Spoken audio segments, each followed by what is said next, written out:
Away speed-wise at 226.2 miles an hour. Ed Carpenter second quick at 225.1 and Scott Dixon at 224. We have Simona Di Silvestro against the safer barrier. A lot of flash and flame coming out there.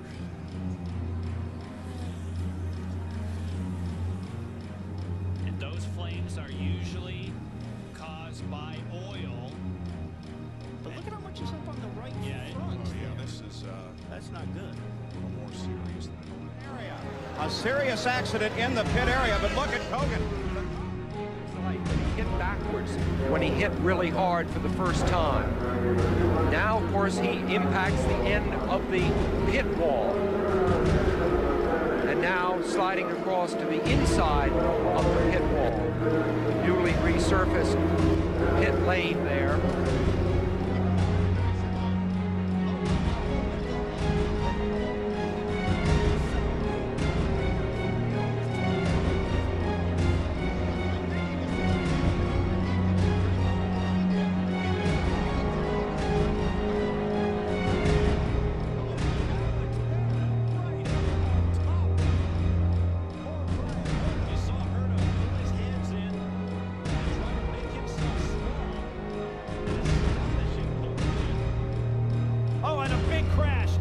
Someone has hit the wall. Bobby Rahal out of the right-hand side of the car, and he just loses. It just goes up a little bit high, and at that speed, there's nothing you can do. You're running so close to the walls anyway. Oh, the pole sitter doesn't get going. Oh! There is not a worse place to stall than at the start of a race. I hope they're okay. He touched into the wall. He touched Greg Moore. He touched Greg Moore right there. He just came down on him a little bit. The red car definitely making a move high of Moore. And I think you're right. He just touched tires. The fire there, of course, is oil when you smash it. Right like here. That. See, Yeah, he just clipped. He just clipped Greg Moore. That right there is an oil flash fire where broken Fifth oil. 500 win in a snag when he suffered his second crash at Indy in as many years. While I was sliding upside down the back straightaway, my feet and legs were killing me from the impact. I'm still struggling trying to get my breath back. And the pavement's running by, still 70, 80, 90 mile an hour. And I've got... But Dan Weldon, Dario and Danica on the high side. And here comes Marco. Oh, look out! Airborne! Frankini's upside down. 27 car right front. And Weldon looked like Dan was just trying to move up towards the right just a little bit. It was right front wheel. His turning machine. This is it. One lap. Oh, there goes Ryan Hunter, Ryan Briscoe. And Briscoe flies. Briscoe flips and flies. On the grass, the two Ryans came together. And that's it.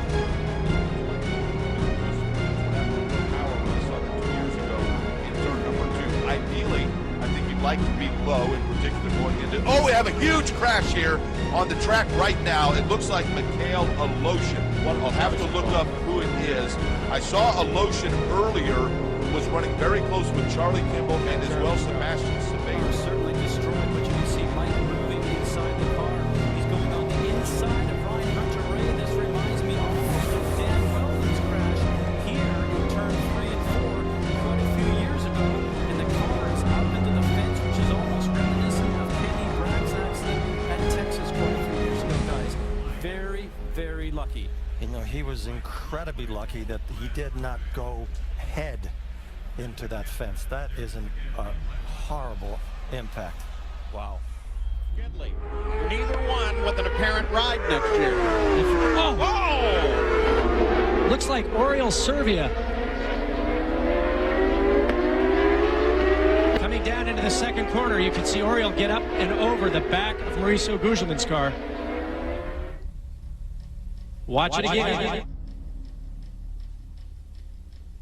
Fortunately, he landed right side up. As you said, Paul, the great danger of open wheel racing is wheel-to-wheel contact. Car digs in. Oh, he's gone! Karama's gone! That's a hard hit right there. All by himself. Oh. Oh, and in the wall goes Justin Wilson. Man, oh man, it's a crazy race today. Wait for Wilson to come through. There's Pageant on the low side. The nose section there bouncing, bouncing, and right there on the head. And that is, if that is the nose of the car, that is a very, very heavy, thick object. You see it flying through the air. It's nearly 100 yards in the air, and I would guarantee that that knocked him unconscious, and he's just a passenger now. Oh. It looks to me from that shot, guys, and it's the part of the crush. This is a huge one, and the yellow's coming at the wrong time. Brazil with the balance. Let's take a look and see. Front wings third. Yeah, that's what he's on. Either man on the tires. Let's see, not go upside down, but a huge hit from the drinker Montier. Yeah. He just nearly took out Gonzalez there, went right across the racetrack in front of him, shrapnel everywhere.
His left rear hit the tire I was carrying, knocked it out, and we've got to go back upstairs. We've got a car in the big problem. Several cars off, and one of them has flipped over.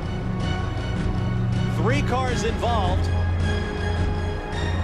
Michael Andretti came through the kink on the back straightaway. 2 cars in front of him. Slips inside. He taps PJ, trying to pass him. Look at that.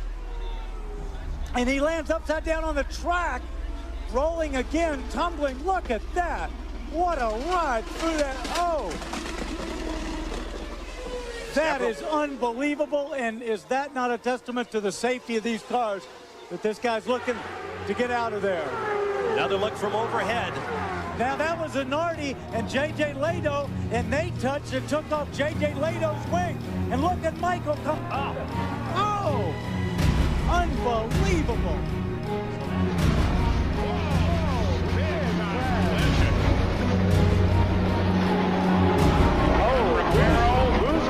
The back of that car up against the wall. Ribero's in there, Johansson is in there, and it's the other car that we really want to know about. Wait a minute, who's that? Go on. Here is the replay. Eddie Lawson into Krosnoff. No, that is actually Stefan Johansson there. And he was moving out to pass another car, which looked like it was Jules de Ferrin. I don't think he saw Krosnoff. He couldn't have seen him. And he moved over. Boy, he got up to that. Brad picks up the lead. And Zanardi, with a terrible crash. Yellow is out. Zanardi coming out in turn 1.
to avoid it, and it was impossible to avoid anything there. And you saw willpower.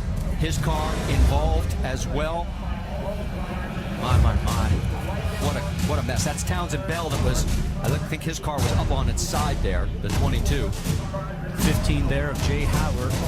Additional entry, excuse me, is up to 1950. I can see the sunshine there. Some of the cars broken. They're showing that's Alex Lloyd, the 19. It's the 15 in Jay Howard. One of the cars actually flew for about 200 yards in the air. Red flag is out here at Las Vegas Motor Speedway on lap number 12. From high above, you can see the carnage. Talk about the car going through the air. Eddie, you know that these cars run so low down to the ground. We mentioned before, we saw them hitting the ground, sparking that anything underneath the car, underneath the floor, underneath the tub, really just gets the air underneath it. And it's the second airborne car in your screen. And as you mentioned, Eddie, cars just going for the same spot. And the speed just starts to go sideways. Cars start to climb up and over. And as further cars continue to come into frame, you see cars starting to slide through, jump into the air, and now launch towards the fence. And the car now goes up. It's airborne. It gets blown out. And it gets into the catch facing with the cockpit area first, which is something that you just cannot be clear of. There's nothing you can actually do. There's nothing you can do. The drivers are completely there's nothing that here's in slow motion, but you can see how it runs. And the parts are falling everywhere, and as a driver, you're trying to miss the large pieces, the cars themselves, and parts are falling out of the sky. You really don't know where to go or what to do, and if you escape this and you get through it, you sort of pinch yourself when you're on the far side of it and said, I made it. And unfortunately, some did not.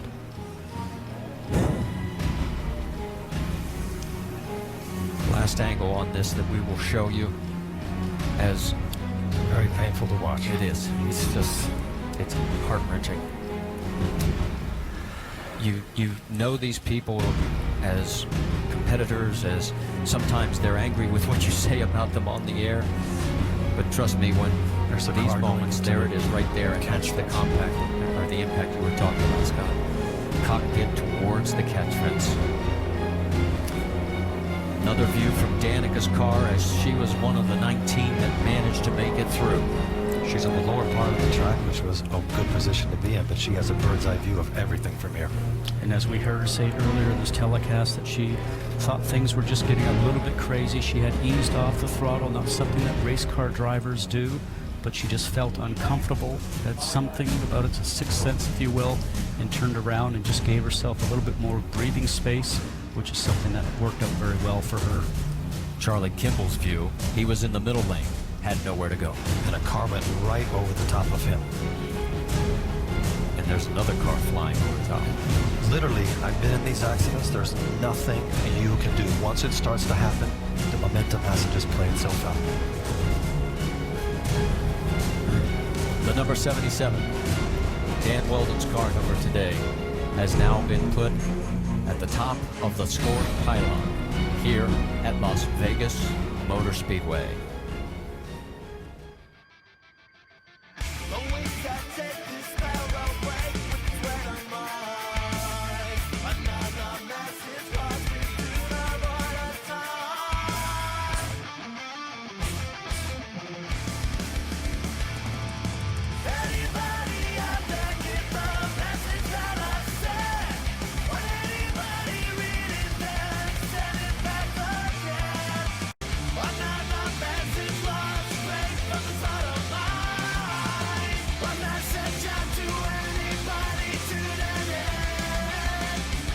So wow,